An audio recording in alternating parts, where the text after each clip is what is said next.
और चलिए अब रफ्तार से देखते हैं खबरें। टोक्यो ओलंपिक 2020 में भारत की वेटलिफ्टर मीराबाई चानू ने इतिहास रच दिया। उन्होंने 49 किलोग्राम में रजत पदक हासिल किया। वेटलिफ्टिंग में दूसरी बार है जब भारत ने मेडल जीता। मीराबाई चानू को पीएम मोदी ने टोक्यो ओलंपिक में रजत जीतने पर बधाई दी। कहा उनकी सफलता हर भारतीय को प्रेरित करती है। गुरु पूर्णिमा के पावन अवसर पर प्रधानमंत्री नरेंद्र मोदी ने देशवासियों को शुभकामनाएं दी। आज के ही दिन भगवान बुद्ध ने बुद्धत्व की प्राप्ति के बाद अपना पहला ज्ञान संसार को दिया था। प्रधानमंत्री मोदी के बाद राष्ट्रपति रामनाथ कोविंद ने भी आषाढ़ पूर्णिमा धम्मचक्र दिवस कार्यक्रम को संबोधित किया। जम्मू कश्मीर के बांदीपोरा में सुरक्षा बलों और आतंकियों के बीच जारी एनकाउंटर में 2 आतंकी मार गिराए गए हैं। सर्च ऑपरेशन जारी है। वहीं पुंछ जिले के मनकोटे सेक्टर में माइन ब्लास्ट के बाद सेना का एक जवान शहीद हो गया। घटना लाइन ऑफ कंट्रोल के पास हुई। गहलोत कैबिनेट का विस्तार जल्द होगा। आज शाम कांग्रेस संगठन के महासचिव केसी वेणुगोपाल और कांग्रेस प्रदेश प्रभारी अजय माकन जयपुर आ रहे। रात में सीएम गहलोत से चर्चा करेंगे। उदयपुर के खेरवाड़ा पंचायत समिति के बड़ला बंजरिया ग्राम पंचायत और ऋषभदेव की थाना ग्राम पंचायत में रविवार को सरपंच पद के लिए उपचुनाव होने। आज मतदान कर्मियों का दल अंतिम प्रशिक्षण लेकर रवाना हुआ। उदयपुर जिला परिषद की स्थायी समितियों के सदस्यों का चुनाव 6 अगस्त को होगा। जिला परिषद सभागार में सुबह 10:30 बजे जिला प्रमुख की अध्यक्षता में बैठक होगी। राजस्थान सरकार के कैबिनेट मंत्री सालेह मोहम्मद आज दूसरे दिन पोखरण विधानसभा क्षेत्र के दौरे पर रहे। उन्होंने आवास पर जन सुनवाई की।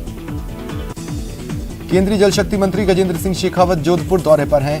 उन्होंने शिक्षा मंत्री गोविंद सिंह डोटासरा के परिजनों के चयन विवाद पर निशाना साधा। कहा मंत्री पद का फायदा उठाकर जिस तरह प्रक्रिया पूरी की गई उससे हकदार अभ्यर्थियों का नुकसान हुआ।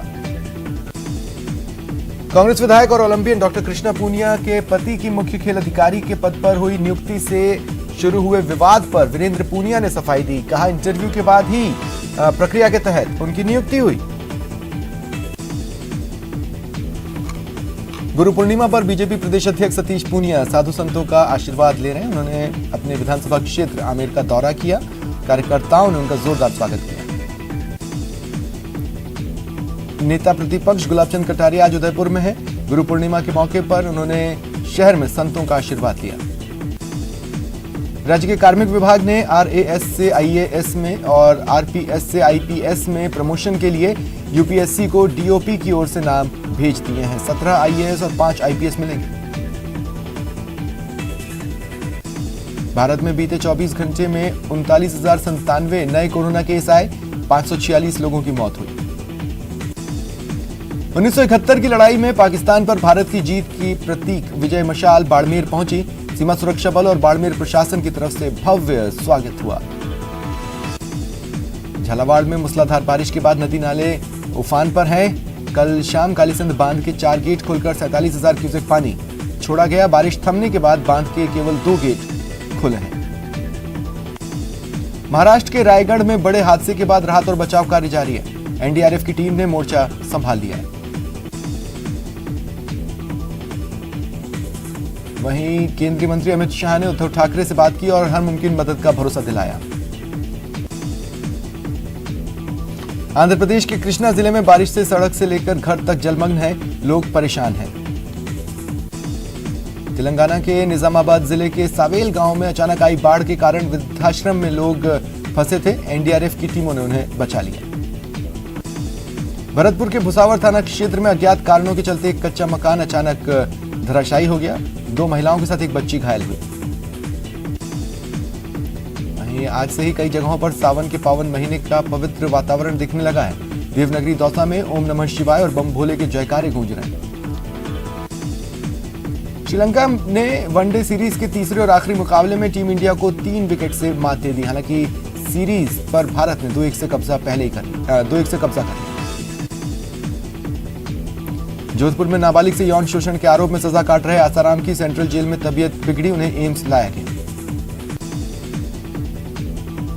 इधर आसाराम के सैकड़ों समर्थक जोधपुर एम्स के बाहर इकट्ठा हुए।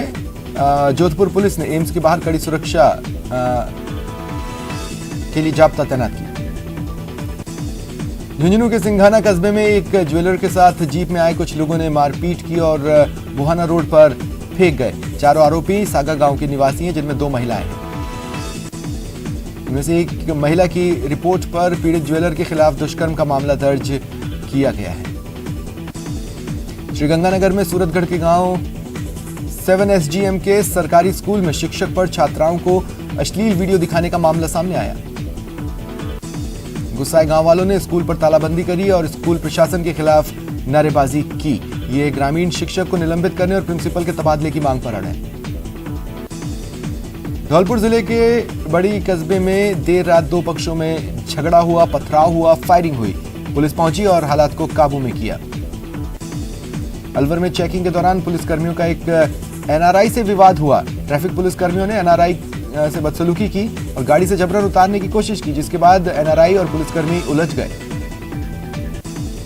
कोटपुतली शहर के मुख्य चौराहे पर कुछ बदमाशों ने पुलिसकर्मी बने एक टेम्पो चालक से हथियार की नोक पर लूट की वारदात को अंजाम दिया। कोटा की अनंतपुरा थाना पुलिस ने बाइक चोर गैंग का पर्दाफाश कर 3 आरोपियों को गिरफ्तार किया। 2 मोटरसाइकिलें जब्त की। उदयपुर के बावलवाड़ा इलाके में चोरों ने 4 लाख की नकदी और 16 लाख के जेवरात चुरा लिए। पुलिस जांच कर रही है। भरतपुर की नदबई थाना पुलिस ने कार्रवाई कर मारपीट और फायरिंग करने के आरोपी को गिरफ्तार किया। कोटपुतली के प्रागपुरा थाना में शुक्रवार शाम फायरिंग कर अगवा की गई 3 साल की मासूम को पुलिस ने दस्तयाब कर लिया। झुंझुनू की खेतड़ी पुलिस ने दुधवा में शराब ठेकेदार की गोली मारकर हत्या के मुख्य आरोपी चुन्नीलाल को गिरफ्तार कर लिया।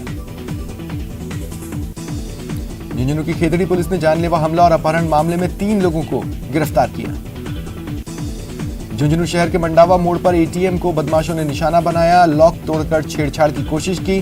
सुरक्षाकर्मी की सूचना पर पुलिस पहुंची और जांच पड़ताल शुरू की। अजमेर के रामगंज थाना क्षेत्र में एक युवक का शव मिला। उसकी पहचान राम रतन के रूप में हुई, जो 13 दिन से लापता था। बिजली चोरों के खिलाफ अजमेर डिस्कॉम ने आज सुबह से ही अभियान चलाया हुआ है। डिस्कॉम MD के निर्देशन में विजिलेंस की टीमें छापेमारी कर रही है।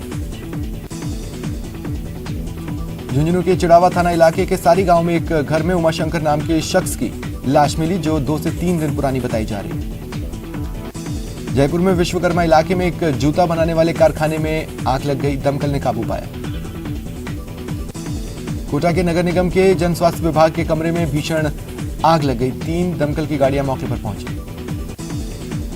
भरतपुर के भुसावर थाना क्षेत्र में अज्ञात कारणों के चलते कच्चा मकान धराशायी हो गया। 2 महिलाओं के साथ एक बच्ची घायल हुई। करौली में सड़क हादसे में महिला की मौत के बाद हंगामा हुआ। लोगों ने घंटों तक रोड जाम रखा। झुंझुनू के बुहाना कस्बे में एक युवक ने गोली मारकर आत्महत्या कर ली। पुलिस ने बताया कि हर एंगल से जांच करेंगे। नशा मुक्ति महाअभियान के तहत कांकरोली इलाके में पुलिस ने बारिश के बीच मशाल जुलूस निकाला। यह जुलूस जलचक्की पर संपन्न हुआ। दौसा जिले के वन विभाग की रानोली चौकी के सामने मनरेगा मजदूरों ने प्रदर्शन किया और फॉरेस्टर के खिलाफ नारेबाजी की। आमागढ़ पर भगवा ध्वज के नुकसान को लेकर कांग्रेस विधायक और उनके समर्थकों पर हिंदू संगठनों का आक्रोश चरम पर है। चित्तौड़गढ़ कलेक्ट्रेट पर विहिप और बजरंग दल के कार्यकर्ताओं ने प्रदर्शन किया। कोरोना की 3rd वेव से निपटने को लेकर तैयारियां जोरों पर हैं। प्रदेश में बच्चों के अस्पतालों में सुविधाएं विकसित की जा रही हैं। जयपुर के JK लोन अस्पताल में राज्य सरकार का विशेष फोकस है। कोटा में पिछले 8 दिनों से एक भी कोरोना पॉजिटिव मरीज सामने नहीं आया है। कोटा जिला कोरोना मुक्त होने की दहलीज पर पहुंच गया है। बाड़मेर जिला परिषद ने अनुकरणीय पहल की। कोरोना लॉकडाउन के बावजूद बाड़मेर जिला परिषद ने आहत परिवारों को राहत पहुंचाने की अभिनव पहल कर 4 मृतक कर्मचारियों के आश्रितों को अनुकंपा नियुक्तियां दी। दौसा के सैंथल को नई तहसील बनाया गया है। आज कांग्रेस विधायक मुरारी लाल मीणा और कलेक्टर ने नवीन तहसील का फीता काट लोकार्पण किया। बिजली चोरों के खिलाफ अजमेर डिस्कॉम ने आज सुबह से ही अभियान चलाया हुआ है। कोटा में निजी बिजली कंपनी की ओर से विद्युत लाइन की मरम्मत के काम हो रहे हैं। नगर विकास न्यास के चल रहे विकास कार्यों और बिजली की लाइनों के रखरखाव के चलते आज शहर की कई कॉलोनियों में 1 से 4 घंटे बिजली बंद रही। पोखरण के खीवसर गांव में एक नव विवाहित दंपत्ति ने कैबिनेट मंत्री सालेह मोहम्मद की मौजूदगी में पौधारोपण कर विवाहित जिंदगी की शुरुआत की। सुसाइड पॉइंट बनी सुजान गंगा नहर ने भरतपुर प्रशासन की चिंता बढ़ाई है। SDRF कमांडेंट पंकज चौधरी ने सुजान गंगा नहर का निरीक्षण किया। उनका कहना है कि चौकी बनने से नहर में कूदने वाले लोगों को जल्द ही निकालकर उनकी जान बचाई जा सकेगी। उदयपुर के मावली उपखंड में मामादेव तालाब के सामने जलदाय विभाग की ओर से बनी पानी की टंकी का वॉल खुला रह गया। हजारों लीटर पानी व्यर्थ बहता रहा। अमेजॉन प्राइम मेंबर्स के लिए बड़ी खुशखबरी है। पाइए शॉपिंग का मजा बड़ी डील और ऑफर के साथ। देखिए एक झलक। पेश है Amazon प्राइम डे की ग्रेट डील्स 26 और 27 जुलाई को। स्मार्टफोन्स, कंज्यूमर इलेक्ट्रॉनिक्स, अप्लायंसेस पर ग्रेट डील्स। अपनी एवरीडे नीड्स पर बचाएं 60% तक। 70% तक की छूट टॉप फैशन और ब्यूटी ब्रांड्स पर। होम और किचन अप्लायंस पर 70% तक की छूट। 40% तक की छूट मोबाइल और एक्सेसरीज पर। और पाएं 50% तक की छूट लेटेस्ट अप्लायंसेस पर। नो कॉस्ट EMI और एक्सचेंज ऑफर्स के साथ। और प्राइम डे पर सब पाएंगे 10% इंस्टेंट डिस्काउंट HDFC कार्ड्स पर। इस प्राइम डे डिस्कवर जॉय 26 से 27 जुलाई तक। Join prime. फिलहाल इतना ही। नमस्कार।